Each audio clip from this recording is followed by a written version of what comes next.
ஒரு விடுதலையின் ஆவி இந்த 30 நாட்கள் நம்மை சுற்றி வர வேண்டும்.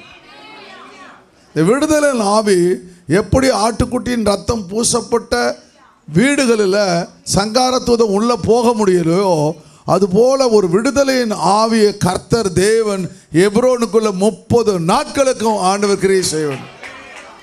ஹல்லேலூயா. அப்போ என்ன பண்ணணும் பார்க்கணும்னா, நீங்கள் எழுந்திருக்கும் பொழுது விடுதலை விடுதலை விடுதலை விடுதலை விடுதலை. ஏதோ உங்களுடைய மனசை உடைச்சிக்கிட்டே இருக்குது, அதிலிருந்து கர்த்தர் தேவன் ஒரு பெரிய சந்தோஷத்தை சமாதானத்தை தேவன் நிச்சயமாய் அதை செய்ய வல்லமை உள்ளவராக இருக்கிறார். அதில் கர்த்தர் பார்த்துப்பாரு. சொல்லுங்க, கர்த்தர் பார்த்துப்பாரு. இந்த ஜூன் மாதத்தை கர்த்தர் பார்த்துப்பாரு. இந்த 30 நாளை கர்த்தர் பார்த்துப்பாரு. என் பிள்ளைங்களை கர்த்தர் பார்த்துப்பாரு.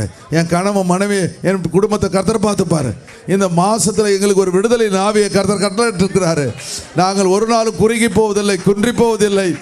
ஆண்டவர் எங்களை சந்தோஷத்தினால் நிரப்ப போகிறார். நான் என்ன காரியத்தை செய்யணும் அதிலே ஒரு விடுதலையை கர்த்தர் கொடுக்க போகிறார். ஹல்லேலூயா.